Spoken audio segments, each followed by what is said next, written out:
The following was recorded in front of a live studio audience at the Studio 21 Podcast Cafe. This is the United Podcast Network.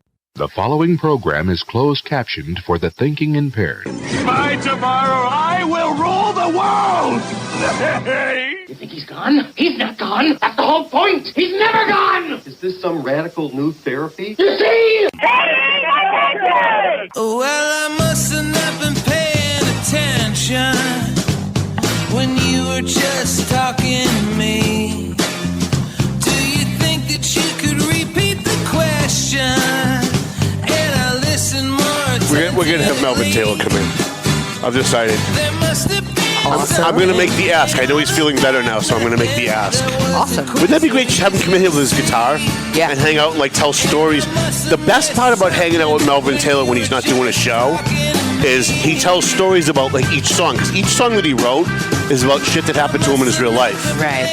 And so, when he used to play at the Sugar Shack in Lowell, which is how I just... Can you pull me up just a little bit? Which is how I discovered him. He used to tell stories in between, kind of like the old Jim Croce, when Jim Croce first started in the 70s. Oh, yeah. He wouldn't just come out and play music. He would play a song. He would tell you what each song represented. I had a job one day and I was driving trucks and this is what happened and this guy cut me off and it made me realize something. And then he plays the song that means so much more when you know the song, the story behind it. So I want to do that. I want him to come in and I want to have him tell some stories about the word and why did he write that song and anyways. Great job at the feast, by the way. Thank you. Yeah, the Bellas, we had a good time. Thank you for I had to come everyone see you. for having us. I know the Hoodboogers were running around looking for me. Oh, they were? Yeah. A little late, but I got it. That's wrong. Please didn't. Let me make sure my phone is off because there's always one person. There's always one that knows I'm on the air and then calls me anyway. All right, we got a bunch of stuff to get to and a guest coming in, so let me pull up my notes, pull up my sponsors, get this show on the road. Hi, how you guys doing? My name's Tom Duggan here at the Paying Attention Podcast. Hiya, Top. Two guys smoke shop at the Studio 21 Podcast Cafe. We have a guest coming in, and now for some reason we've got a surprise guest that just walked in, and I guess I don't have a show anymore because now we actually have another guest coming in, so I can only give you 5 or 10 minutes. That's all right. All right, he needs a headset, I guess. Somebody just walked in. My show has been taken over. Let's thank our sponsors, Century 21 McLennan Real Estate, the Zany Pesci Law Office, Marston & Son Construction, EIS Investigation and Gun Training, Tomo and Shaken Seafood, Clear Path for Veterans New England, AFC Urgent Care. By the way, Zaka is going to be in on the 20, whatever show we have in the 20s, 21st or 23rd, whatever when Thursday is. Patrick's Eatery, which is the former Harrison's Roast Beef, and I understand he's working on a Valley Patriot menu item, which is going to be really fun. Nice. Prime Insurance, the Mercurio Law Office, Chris's Barbershop, which I'm going to be dropping by after the show, Enterprise Bank, W3ON Stadium Chiropractic, 4-Star Lighting, AJ Goodwin Plumbing, and our newest sponsor, Bonfire Wellness Center, as well as Pleasant Valley Landscaping Contractors. And apparently we're just going to scuttle the entire thing that we had planned for the entire day today because David Consoli has joined us, surprisingly. Well, apparently the whole city wants to speak for me, so I guess I'll come up here and speak for myself. Outstanding. So what happened? You seem a little upset. You think? You think after last night's meeting I'm a little upset? Well, I'm still waiting to see last night's meeting. At the beginning, I missed it, and even though it's 2024, the city of Methuen doesn't. I can right now go live and see videos of Mars, but I can't go see last night's city council meeting because they haven't uploaded it yet. Okay. Well, first of all, this is for Chrissy. the contention that my First Amendment rights were violated is not an issue. Okay. Not an issue for me. It's an issue for me. They cut me off prematurely. That's fine. There's a couple other people that spoke a little bit longer, but that's not the larger issue. Okay. The larger issue is my FOIA requests have not been fulfilled in entirety, and the FOIA requests that were given to me They redacted them. No, they didn't redact them, but it's enlightening on what is fact and what I've been told. Okay. So I saw an item on the agenda last night regarding the condition of the road in our industrial park, which is you're talking about the Methuen City Council meeting? Yes, is extremely dangerous. Right. But last night it was all about Searles. Right. And there was so many people that had to talk that I guess they decided to cut everybody down. Right. And I didn't realize that we weren't told that. But you were still cut off in less time than the other people. Like Steve Saber got more time to speak than you did. I noticed that. There's a few people that did, but Right. I'm not going to say by a lot. So for you to go on Facebook and say Consoli's First Amendment rights are violated, I'm calling the Attorney General, not on my behalf. I'm not complaining about that. No, but I am. Well, I don't have The First a Amendment problem. is the First Amendment is the First Amendment. I don't care if it's a second. I don't care if it's 4 seconds. I don't give a rat's ass about being cut off 30 seconds or a minute early last night. All Okay, right. I have a larger issue. Okay. So the city has been blowing smoke up my butt for 4 years, telling me that they're going to fix this road.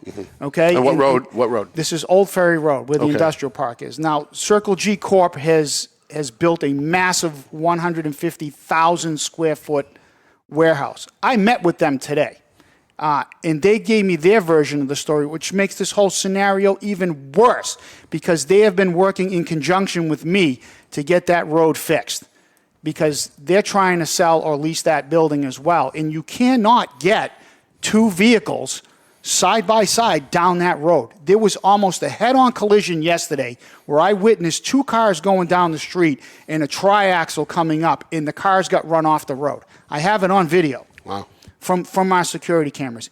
Every single day, when you drive up to my building and an oncoming vehicle comes, someone has to back down the road to let the oncoming vehicle pass. It's 15 feet wide. 15. And the normal Mass DOT size road for an industrial park is 40. 40. At its widest point, it's 32. So the road is substandard. Where I have a problem is the administration. And Neil Perry, he's a great guy. He's a friend of mine. For the record, he is a friend of mine. Some friend. Okay, but this is business. This isn't about friendship. Well, this is business. When my friend... When someone lies to me, they're no longer my friend. So you're a better person than I am. We had a meeting in that industrial park on August 17, 2023. I remember. And the department heads were all there. Everybody promised us. I remember we talked about it on the show. And this is why I am angry. Everybody promised us at that meeting that engineering to fix that road was in the works and funding was in place already. My FOIA requests don't show that. And my additional FOIA request, which I'm appealing right now, that they would not turn over, okay? I can't wait to see what that says. Tells me there's even a darker situation there. And then yesterday at the meeting, the deputy DPW director gets up and says, because I've been making noise, we put an RFP out last week for this. Are you freaking kidding me? Last week. Last week, because Consoli's been making noise. They put this out last week. You told me 13 months ago that this was in the works, and I'm not happy right now, as you can tell. I can see. Okay? And where's the You're funding? going to be even happier when my guest shows up and I'm going to throw you off the show. Well, who's your guest? State Rep Francisco Paulino. All right. Well, I'll jump out of here because you don't want to deal with me. But I find that insulting. And even last night, if you watched the meeting, that wonderful man, Chief McNamara, went up there and spoke on my behalf and said he attended that meeting. He realizes there's a problem. He's trying to do something in the short term.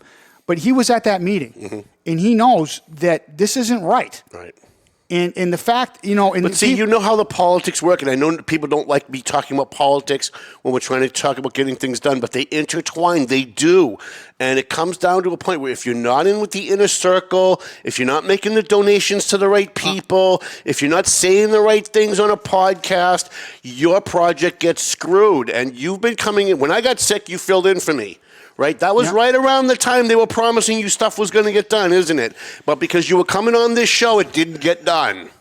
It didn't get done. I don't know. And you know what? I respected Neil Perry when we disagreed. I respected Neil Perry when he would come here and disagree with me. I even respected him when he wouldn't come here, but we disagreed. What I don't respect is the lies. I don't respect you promising people things and giving your word and then not keeping your word. I don't know if this is bureaucracy or what, okay? We know what it is. We know what it is. Fine. But let's turn the tables. If Neil Perry hired me to maintain his property, pay me for a service, okay, and I'm his friend, and I didn't provide a good level of service, I would expect to be fired or not paid. Right. Okay? I am not getting results. If you would have seen the look on those counselors' face when I made this statement, okay, I said, quote, after exhausting all efforts, I'm here tonight to put on the record I've been seeking assistance to remedy this issue since February 2, 2020. The only action we have received is from former Police Chief Solomon. Oh, that's when they cut you off. No, they let me go a little longer. After Mayor Perry, to Neil's credit, set up a site visit with the chief in 2020 regarding all the tractor trailers parked on that street. Okay? Right. And the former chief put forth a resolution for no parking on the street after seeing how narrow the road was, and he said this poses a significant safety risk. Now listen, I don't know Joe Solomon from Boo. I don't know if he's a good guy, a bad guy, or whatever. But all I know is, as a professional, he was sent by the mayor. We had a concern, and actually, now that I recall, Chief Solomon wasn't very pleasant at that point. He's like, "What's the problem?" He was a little. He can be gruff. He was a little short with me. What's the problem? That. But I got results. Right. I got results. Right. Okay, and I don't think anybody wanted to hear that. And I don't really care about everybody's personalities and everybody's feelings at this point because I'm mad. And I had meetings with 2 other business owners in that industrial park, and wait till the next meeting because we're all going to show up in force. So I don't want to make it a public meeting so I can come and record it. It is a public meeting. Excellent. So I don't want to. So Stephanie and Francisco are here. Yeah. I crashed the meeting. He just walked in. I had a whole bunch of other stuff I was going to talk about, and that's just all out the window. Nope. He just came in and crashed the show. I figured, Chrissy, Listen, if anybody could crash my show, it's the guy that filled in for me when I was in the hospital, so I appreciate you doing that. What's that? I didn't see your email. Oh. Like I saw it, but I didn't. Yeah. I told her I was. Her mic is off. The people at home didn't hear. She said she got your email but didn't look at it. Okay. Too busy setting up for the show. For the record, you don't speak for me. Nobody speaks for me. No. If anybody wants to speak. Who said that I speak for you? You put on Facebook last night that I was censored. That's not, you have to watch and see what happened. I speak for me. Right. Anybody else on the city council or whatever. But who said I spoke for you? I said it. Oh, you said I spoke for you. Yeah. When did I speak for you? On my behalf last night on Facebook. You said that I was censored. That was my observation. I'm fine. Okay. I'm good. Trust me, I'm good. I'm a big boy. I can take care of myself. And if you see, and kudos to Nicholas DeZoglio. Yeah, he was stellar last night. On a lot of issues, he was awesome last night. He was. I wish he was running for mayor, but he's not. He's running for Nicholas. No, he's not running for mayor. If you ever decide to run for mayor, let me know. No, don't say that because he was good last night. But let's not get silly now. Let's not get silly. Okay. Well, I'll support the guy because I appreciate him being a professional. Yep. And actually, he was good last night. Actually caring about the issue to put it on the agenda. And I didn't even know, but I showed up, and he was like, "Yeah, this guy's got a gripe. What is going on here? Right. It's wrong. Right. What they're doing in this city is wrong." And I found out today that the developer for that site has been offering assistance to fix that, and they've been portrayed as the villains. Right. Okay, and nobody will take their help. I'm willing to bet. I know you don't want to hear it, but I'm willing to bet if you made $1,000 donation to the Neil Perry campaign, that would have been done already. I'm just saying. I know you don't want to hear it, and I know people at home don't want to hear it, but I'm guaranteeing you that's the way things work around here.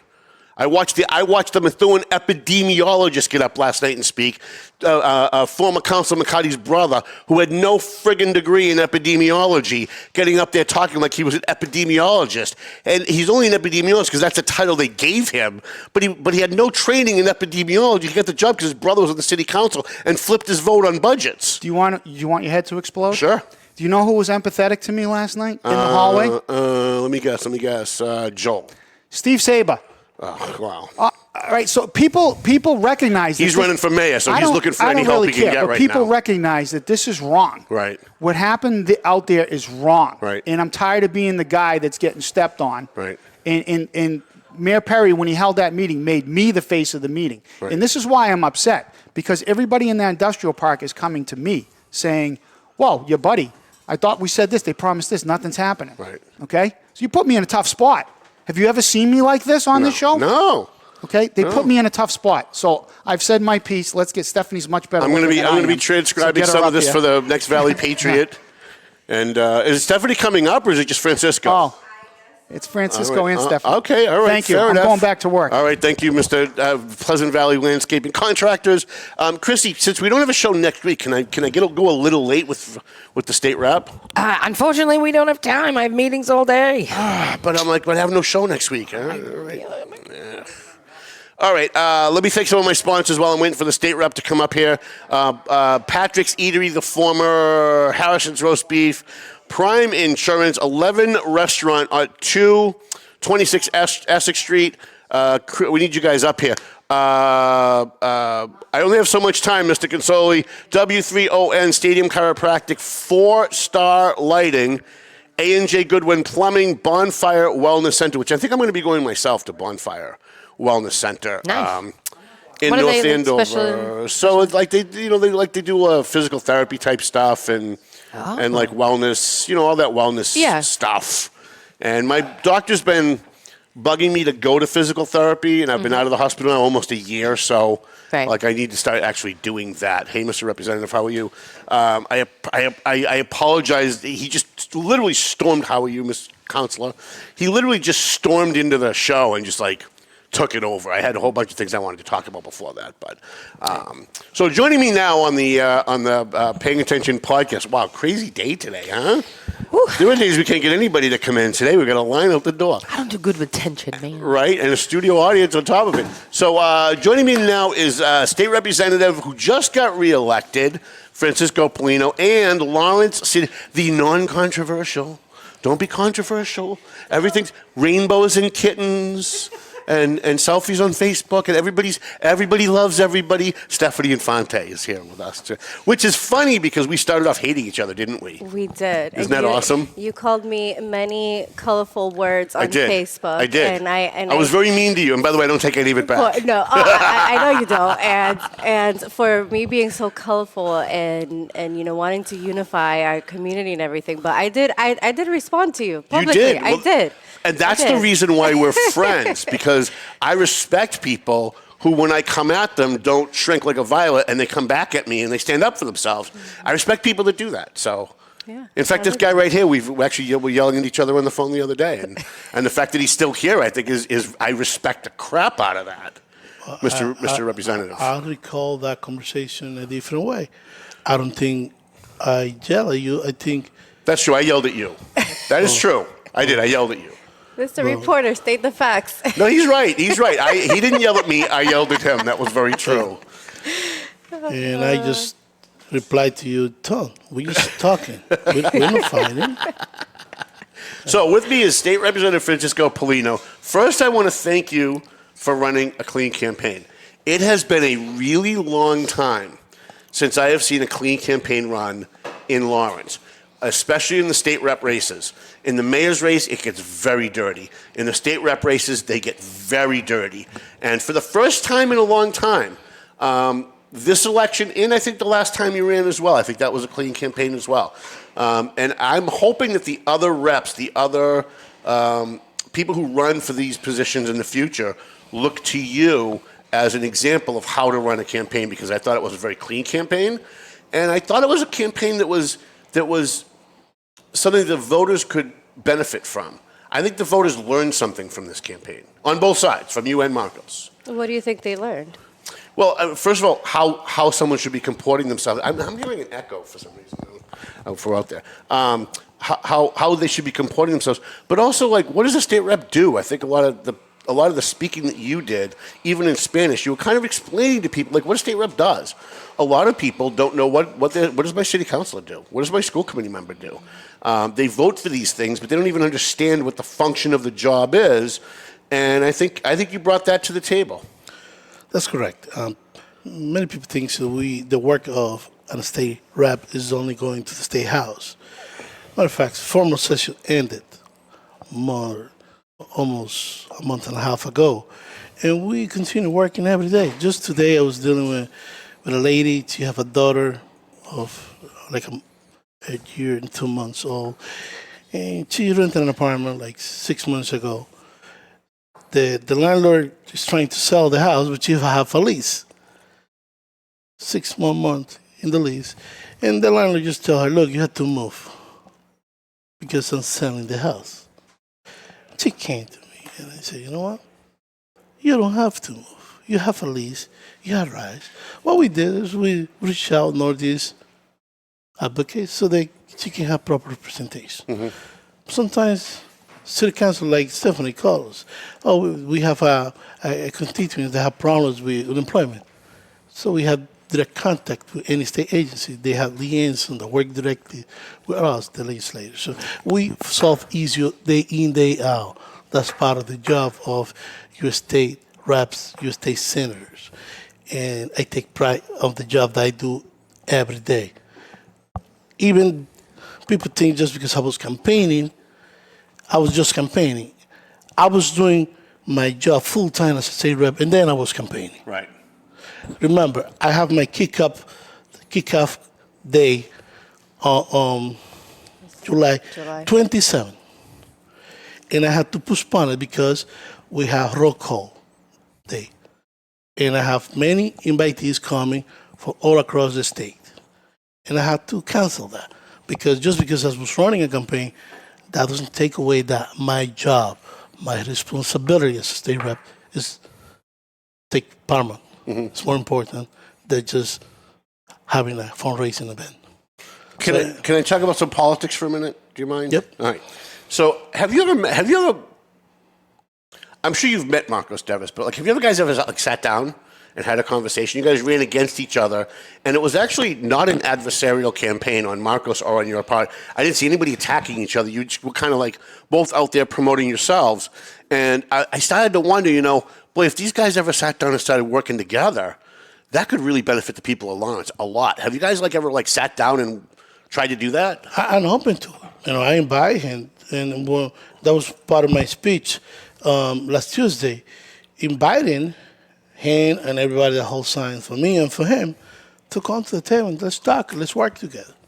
That's what the city of Lawrence Mattoon needs. Right.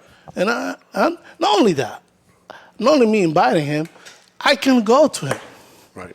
Because we cannot afford to have Lawrence Mattoon divided. Right. We need to sit at the table, talk and share ideas, and find solutions for the issues that we have right now and the problems and adversity that will come in the future. And if two brains work better than one. And he has many talents. He's an engineer. He's an architect. So he can bring those skills to the table. That'd be great for both communities, And I'm open to any ideas that he may have. So let me parlay that into the next question then. I know that there's been a falling out between you and the mayor. Have you guys sat down? Oh, yes. You do sit down. Because I hear from the other side. I hear from the other side that doesn't happen. So that's why I asked. Let me put that in perspective. Tuesday, he went to Frost School when I was holding sign. We hugged twice. She was there. Yep. But that's in public. No. Then I went to boat to tennis school, and we talked again. Last night, we talked for a long time on the phone. So we are fine. So, and he was talking on the radio about that conversation we have. So, listen, as a state rep, I only have legislative power. I don't have executive power. But what I mean is, I cannot execute any budget. I can only bring money through a legislative device, which is voting for a state budget, appropriating money for Lawrence Mattoon. But a mayor have to execute the budget. That's why they have executive power. That's what I mean. They can execute. So I can do nothing without working with the mayors. So we work together and we talk. So and if I want to help Lawrence Mattoon, my city, Lawrence, the city that I live, Mattoon, and the whole Merrimack Valley, I love the Merrimack Valley. I need to work with both mayors. And we talk. And we can sit, we can stand out, because at the end of the day, what we need to do is work together. So over the next 2 years, so you're going to get sworn in for re-election in January. You'll have 2 years after that. Correct. In the next 2 years, we all know, and don't take offense to this, but it's just the truth, you're going to vote with whatever your party wants you to vote for. So the only difference, I said on the show, and I got a lot of crap for it, but it's true, whether you won or Marcos won, it wasn't going to change anything in the way the votes were going to happen. The difference is in constituent services and what you promote, what you put on the agenda, the legislation that you introduced. So what legislation are you looking to introduce over the next 2 years? Let me put that in perspective. As part of the Joint Committee of Revenue, 90% of the bills presented in that committee comes from Democrats.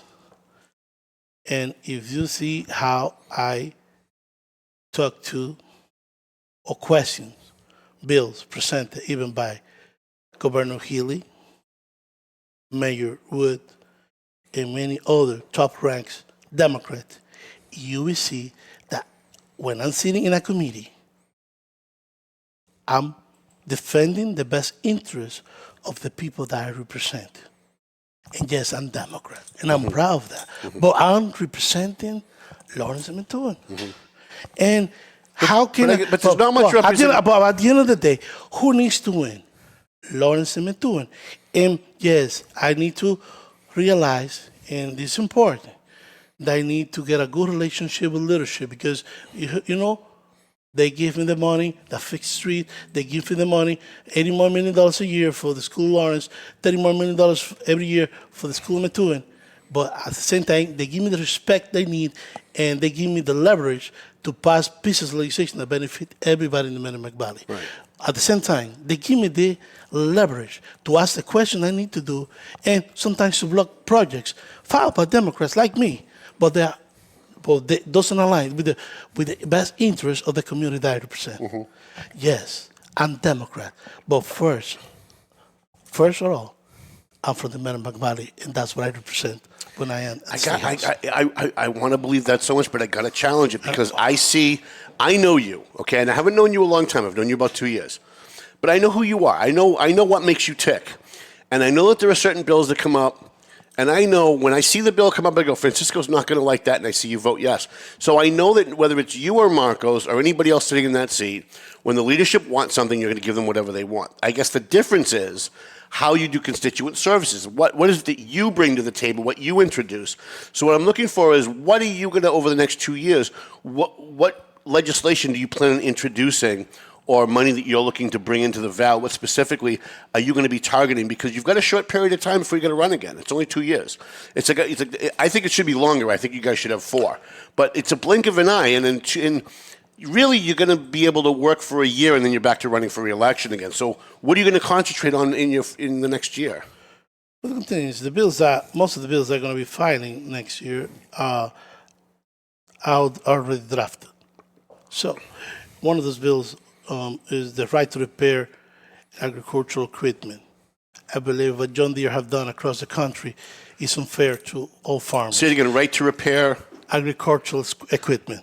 Agricultural equipment. Okay. And you say, why that doesn't matter to the community of Lawrence?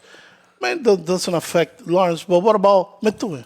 We have 6 farms in Methuen. Really big farm in Methuen. And when a farmer in Methuen want to fix a tractor, he have to call John Deere and wait and pay whatever John Deere want to charge them. The Bonanno family, you know the family. Very well. Had to deal with that. We're related. The other farm that we have on Pleasant Valley Street had to deal with that. It's unfair.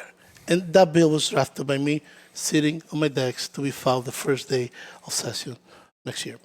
Also, we're working, and Stephen is part of that team, we're working to establish the apprenticeship hub.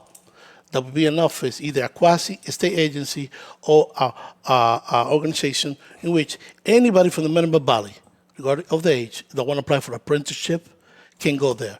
To apply for any apprenticeship available in the state, for any union, you'll be able to go there and apply. If you don't have a resume... So it's an apprenticeship for unions? Yeah. Okay. Any apprenticeship available, you can go there, and we're going to help you. They're going to help you to complete the application. They're going to help you to prepare for the interview. They're going to help you to prepare yourself for the test. And they're going to schedule you to a visit to the training facility to see if you like that trade. And they're going to organize open house meetings. They're going to organize visit to high schoolers.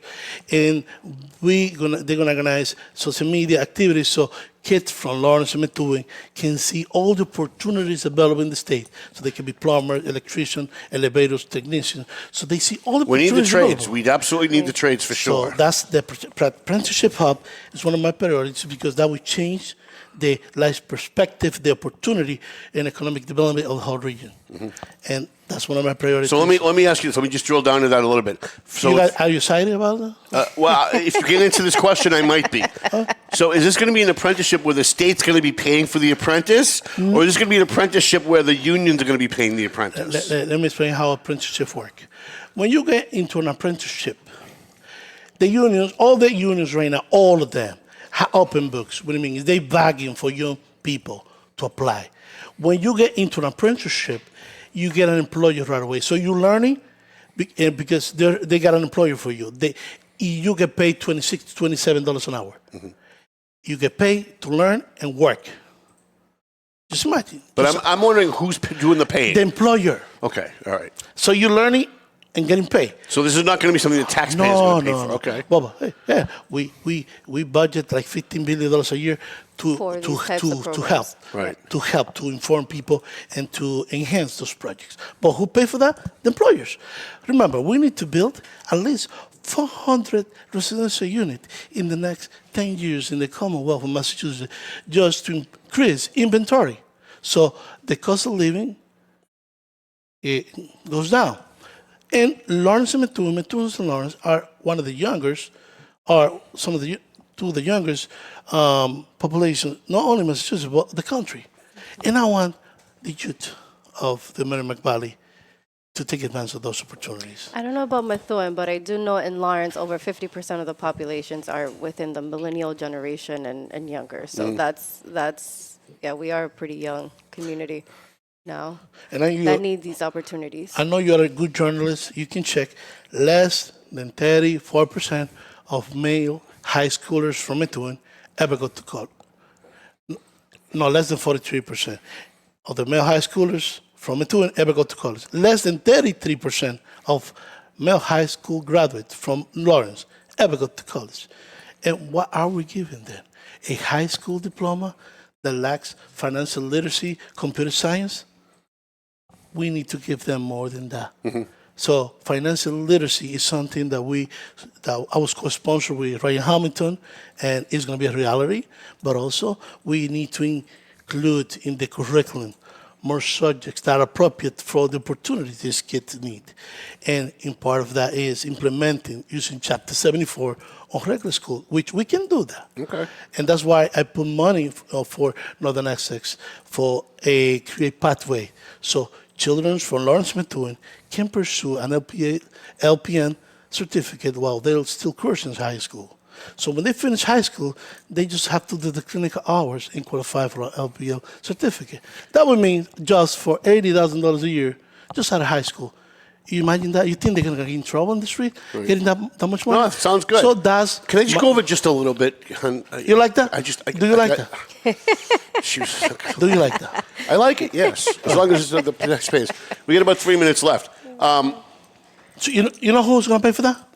Well, you say the employers, but that means us, really. No, well, let me tell you. Right now, we have a nurse shortage nationwide. Hospitals are paying $300 an hour for paying traveling nurses. What we invest I know they saved my life. And thanks. They saved my life. M&A endorsed me because I'm a strong supporter of nurses. They save life every day. Yeah, they do. And they overwork. That's why they believe in this project. So we need to invest in the next generation of healthcare workers. So by investing right now in high schoolers so they fall in love in being nurses. What I want, though, is I want, when you're introducing these things, to be feeding them to me at the Valley Patriot so we can be writing about them. Because the other reps and people in other communities read our newspaper. They read us online or they read the physical paper. And we want the voters to be able to call their reps and go, I just read in the Valley Patriot, Francisco Paulino's got this thing for traveling nurses. We support this. We want you to vote for it. Don, I will ask you a favor. Sure. Please read the column that you publish. I do. I read it. Because if you read those, you will find out that... But it's usually you're writing about what you've already done. No. You will find out that about a month and a half ago, in one of my columns, I wrote about the apprenticeship hub. And I also talked in the same article, I spoke about the money that we appropriate for the pathway for the LPN certificate. And I don't mean to offend you, but I've been talking about this, and this is something that you cannot just do. No, I'm not just saying about this. I mean about everything. I love that you write a column for us, and I think our readers definitely benefit from it a lot, as well as I'm sure you do. But I think my readers benefit more. I'm saying, I also get. Oh, thank you. I also get press releases from Frank Moran. I get press releases from Pavel Payano, and I don't usually get press releases from you. So when you're introducing something, if you could just let us know, because we'd like to cover it as a news story, aside from what you're putting in your column. I mean, I think people read what's in your column and they know what's coming from you, but we'd like to. So we do have a couple extra minutes. So I do have something I want to. If you give me just you got 1 minute, let you me got it. You got something that may be exciting for you. I have a conversation last year with Senator Ed Markey. He was talking at my alma mater, Suffolk University Law School, and we were talking about how social media companies harness information for our kids to try to target them with ads. Yeah, that's why they give them free stuff in the schools. So that they can buy stuff all the time, right? And I was talking to him, what about if we can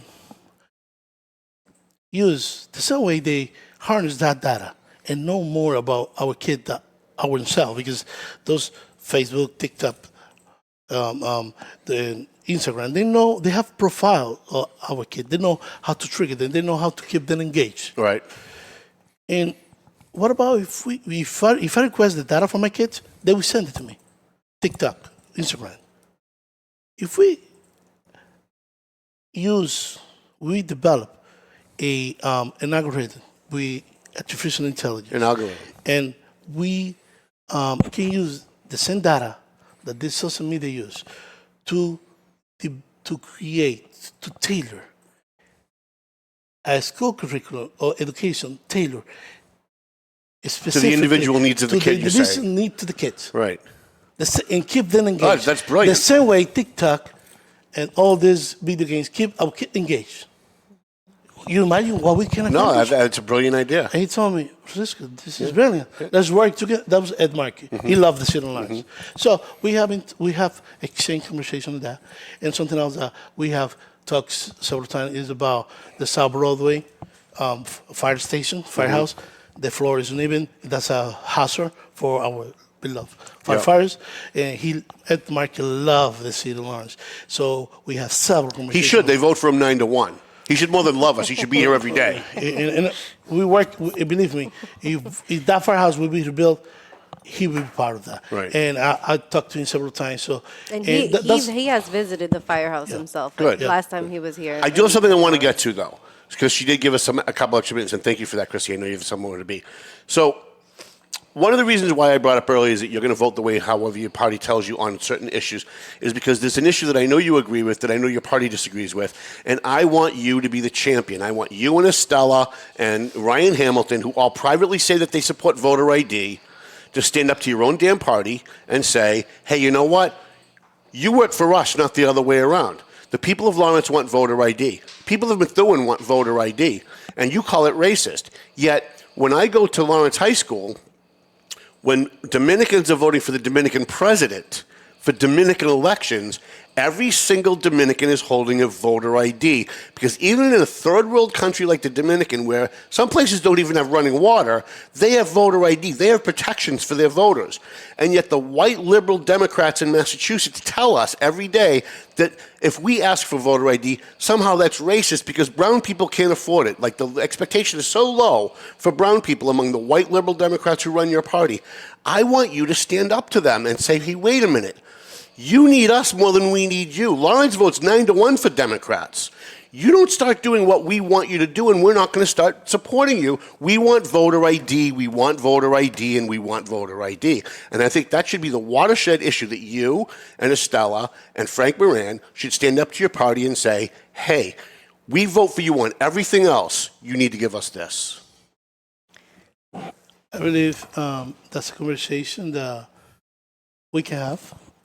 And hold on a minute. I want to make sure everybody hears this. I believe that's a conversation we can have. I need to educate myself more about it. I really cannot give you a competent response right now, but we can have that conversation. I just want to plant the seed, my friend, because we all know what happened when Willie Lantigua was around. We all know what's happened in previous elections in Lawrence.